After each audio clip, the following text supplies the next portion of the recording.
Okay, Assalamualaikum warahmatullahi wabarakatuh. Ini sambung bab seterusnya, bab 4, kesihatan manusia. Okay, jadi bab ni sangat bersesuaian lah dengan keadaan semasa kita ni yang sedang menghadapi masalah COVID-19 kan. Pertama, apakah perbezaan antara penyakit berjangkit dengan penyakit tidak berjangkit? Kita akan bincangkan. Soalan yang kedua, apakah yang menyebabkan penyakit berjangkit tersebar? Dan soalan ketiga, bagaimanakah mikroorganisma yang memasuki badan itu dimusnahkan? Penyakit berjangkit dan penyakit tidak berjangkit. Mula-mula kita lihat maksud penyakit. Penyakit merujuk kepada keadaan tidak normal yang berlaku pada badan atau minda yang akan menyebabkan ketidakselesaan, sukar berfungsi atau memberi tekanan kepada individu tersebut. Okey. Dan kita boleh bahagikan penyakit kepada dua jenis. Satu, penyakit berjangkit. Yang kedua, penyakit yang tidak berjangkit. Okey, contoh penyakit berjangkit adalah selsema. Okay, selsema merupakan contoh penyakit yang berjangkit, manakala contoh untuk penyakit tidak berjangkit adalah asma. Kita lihat perbandingan kedua-dua jenis penyakit ini. Untuk penyakit berjangkit, okay, jangkitan disebabkan daripada patogen sama ada secara langsung ataupun melalui sesuatu medium dan juga vektor. Maksud penyakit tidak berjangkit pula, okay, ianya berlaku disebabkan faktor genetik ataupun gaya hidup individu tersebut. Okay, itu perbezaannya pertama.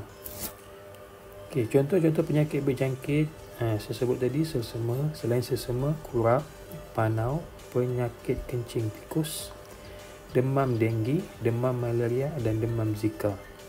Okey. Contoh-contoh penyakit tidak berjangkit pula kanser, hipertensi, penyakit kardiovaskular, diabetes dan asma yang saya sebutkan sebelum ni Okey.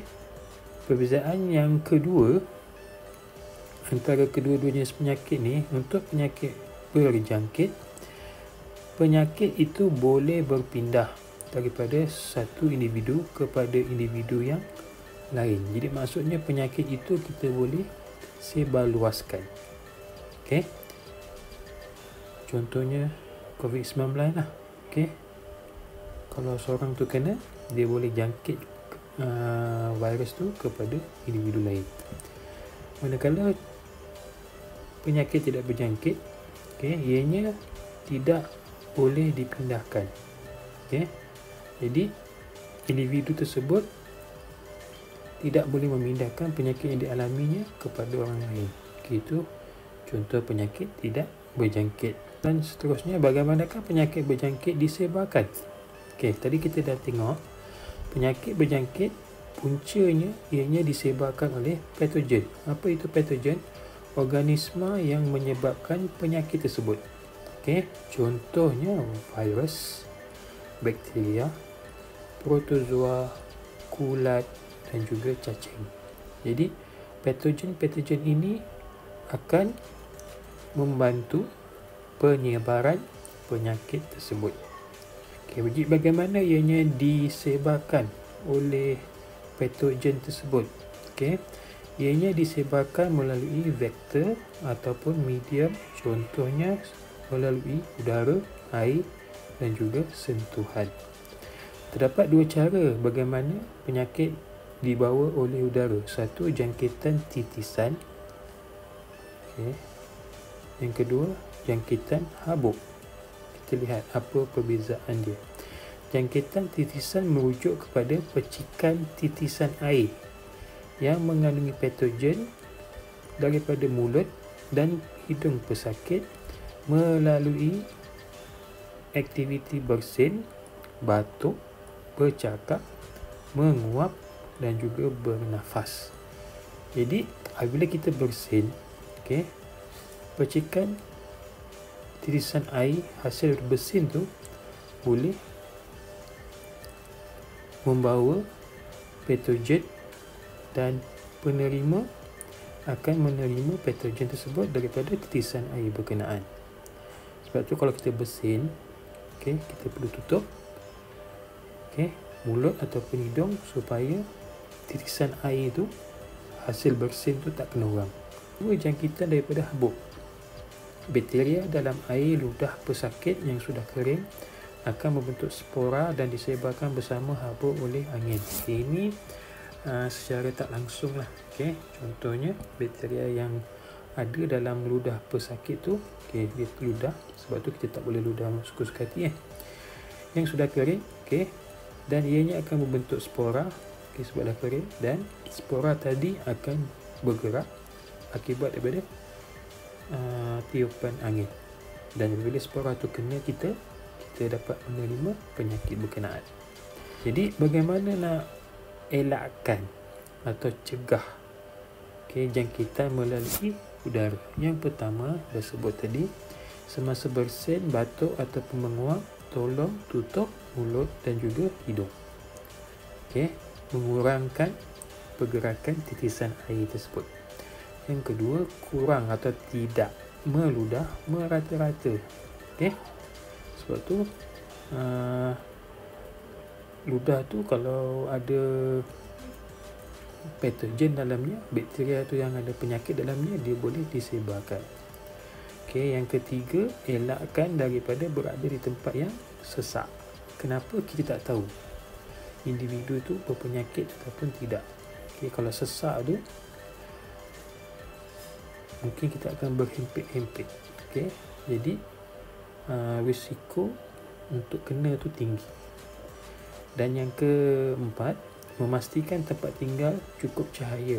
Okay, kenapa? Sebab sinar ultraviolet boleh membunuh sesetengah mikroorganisma dalam udara. Jadi tempat tinggal yang awak duduk sekarang ni mestilah cukup cahaya ni. Jangan duduk kat dalam gelap je, sebab cahaya yang ada daripada matahari itu, sinar ultraviolet, boleh membantu bunuh sesetengah mikroorganisma yang ada dalam udara. Jadi kalau tak ada cahaya, macam mana bakteria tu dapat dibunuh? Okay, contoh penyakit yang boleh berjangkit melalui udara, okay, tuberkulosis, selsema, okay, sindrom pernafasan akut teruk SARS, influenza A iaitu H1N1 dan juga cacar air. Okay, jadi boleh rujuklah info di bawah tu dalam buku teks masing-masing, scan ataupun type je link tersebut untuk dapat maklumat tambahan tentang penyakit-penyakit yang berjangkit melalui udara. Kedua, penyakit yang dibawa oleh air. Okay, biasanya berlaku di kawasan yang tidak mempunyai bekalan air yang terawat, okay, dan juga sistem sanitasi yang sempurna.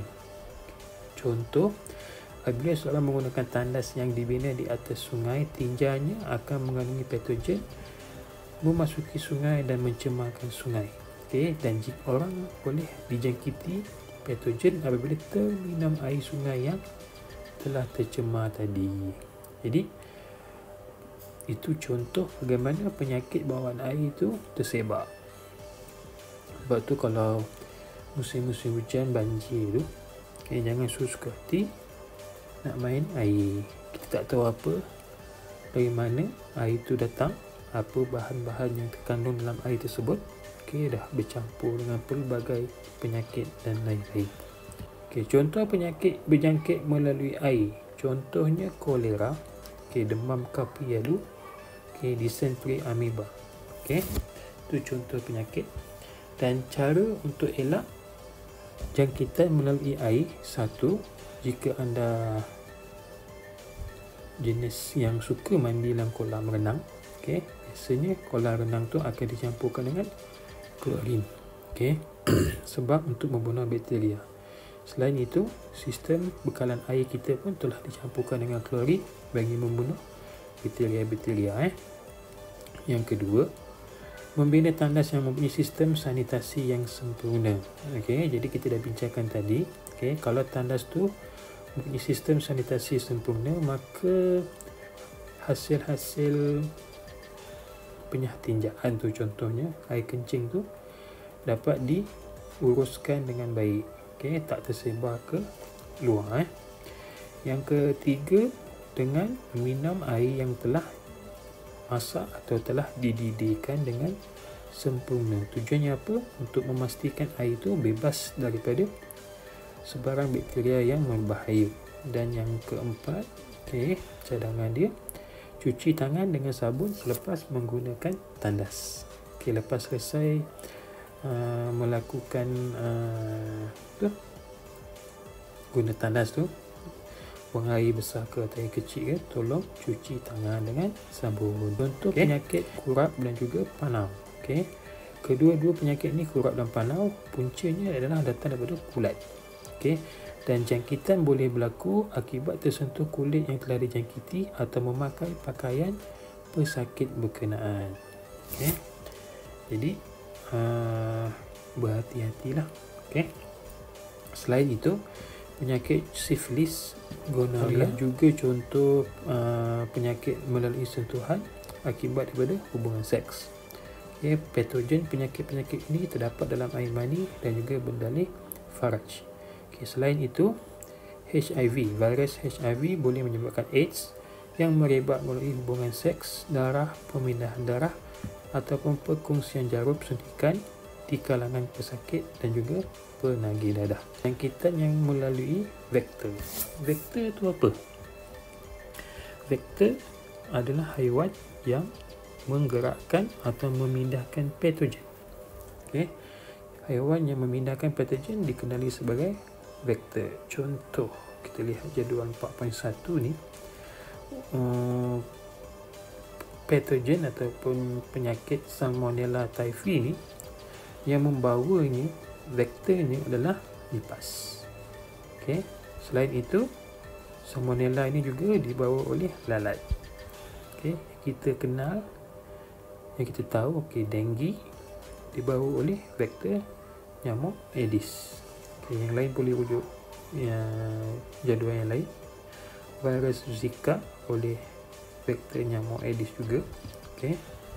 Plasmodium malaria, nyamuk Anopheles. Bakteria Leptospira disebabkan oleh vektor tikus. Tikus, nyamuk, lalat, lipas ni adalah haiwan yang membantu memindahkan patogen. Jadual 4.2 ni merujuk kepada penyakit, gejala penyakit, patogen, vektor dan cara jangkitan disebabkan oleh vektor tadi. Contoh penyakit, kita ambil satu lah, malaria. Kalau anda mengalami atau menghidapi penyakit malaria, anda akan menggigil, anda akan mengalami demam dan juga sentiasa berpeluh. Puncanya sebab anda telah dijangkiti oleh Plasmodium malaria. Dan Plasmodium malaria ni dibawa oleh nyamuk jenis Anopheles betina. Macam mana nyamuk ni memindahkan patogen tu? Melalui jangkitan gigitan nyamuk. Sebab tu jangan berhati-hatilah dengan nyamuk. Nyamuk ni banyak penyakit dia bawa ni. Satu, malaria. Yang kedua, dengue. Yang ketiga, Zika. Jadi berhati-hati nyamuk ni. Jadi anda boleh tengok jadual 4.2 untuk lihat contoh-contoh lain penyakit patogen yang dibawa oleh vektornya apa dan bagaimana ianya dijangkiti. Jadual tersebut. Soalan, bagaimanakah vektor menyebarkan penyakit? Tadi dah cerita satu contoh. Kita ambil dua vektor kat sini. Kita ambil nyamuk lah. Nyamuk yang telah mempunyai patogen di dalam kelenjar air liurnya menghisap darah orang yang belum dijangkiti. Jadi nyamuk ni dalam badan dia dah ada patogen. Jadi apa yang berlaku? Nyamuk ni kerja dia apa? Hisap darah. Jadi dia akan menghisap darah orang yang belum dijangkiti. Sebelum tu dia dah menghisap darah pesakit yang dijangkiti. Jadi dia pergi ke orang lain, dia hisap darah orang lain yang belum dijangkiti. Jadi kesan dia apa?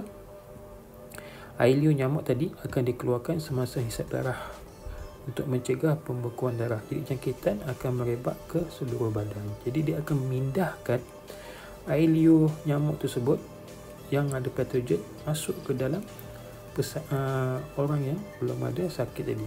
Okay.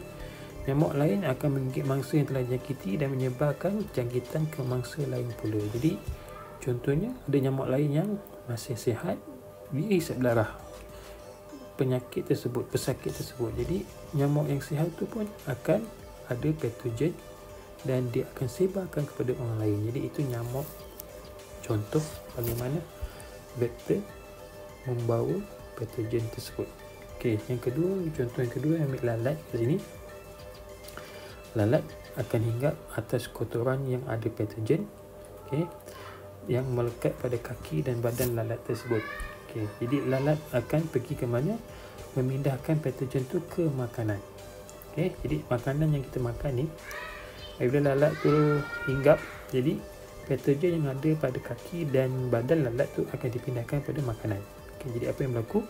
Patogen akan masuk ke badan seseorang yang makan makanan yang tercemar tadi. Jadi individu ni akan menerima patogen tersebut dan penyakit dipindahkan ke individu berkenaan.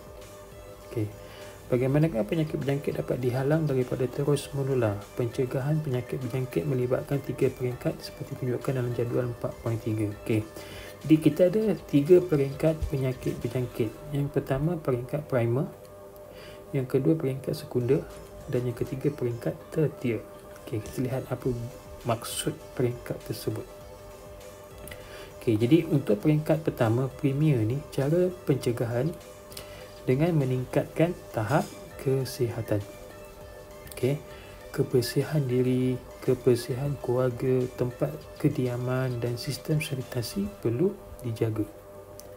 Yang kedua, dengan meningkatkan daya tahan badan. Okey, contohnya dengan mengambil vaksin ataupun imunisasi oleh bayi, kanak-kanak, ibu mengandung, pengendali premis makanan, jemaah haji dan juga pengembara. Jadi dengan pengambilan vaksin ataupun imunisasi ini, daya tahan badan akan dapat ditingkatkan. Okey, next yang ketiga, dengan membuat pemeriksaan kesihatan yang berkala. Jadi cek, okay, setiap 6 bulan ataupun setiap tahun jumpa doktor, cek kita punya tahap kesihatan. Dan yang terakhir, peringkat premier ni, amalkan gaya hidup yang sihat. Okay, contohnya hidup udara bersih, makan makanan yang seimbang. Okay, itu peringkat premier, permulaan. Yang pertama, apa yang boleh dilakukan untuk mencegah penyakit berjangkit. Okey, untuk peringkat yang kedua, sekunder. Okey, memutuskan transmisi jangkitan melalui pengesanan kes secara aktif dan pasif. Okey, jadi ni yang kita tengah buat ni kan untuk COVID-19. Okey, jadi apabila dapat kesan je pesakit tu menghidap penyakit, sesuatu penyakit lah, contohnya COVID-19, cepat-cepat kita asingkan, berikan rawatan awal kepada pesakit tersebut supaya kita dapat memutuskan transmisi jangkitan. Maksudnya kita dapat memutuskan pergerakan penyebaran penyakit tersebut.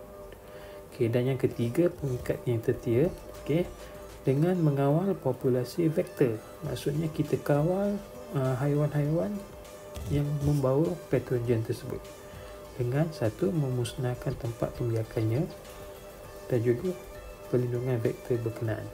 Okey, kita musnahkan tempat tinggal dia. Yang kedua, lakukan semburan untuk bunuh vektor berkenaan. Okey, yang ketiga, menguatkuasakan undang-undang bagi mengenakan denda kepada pengusaha premis makanan yang kotor. Ini bagi meningkatkan tahap kesihatan. Okey. Dan yang kedua, peringkat tertier, kita lindungi hos. Maksudnya sebelum kenalah gunakan kelambu, okey, ataupun pasang ubat nyamuk. Selain itu, dengan memakai pakaian yang tebal. Okey, itu peringkat tertier bagaimana pencegahan penyakit berjangkit dapat dilakukan. Okey.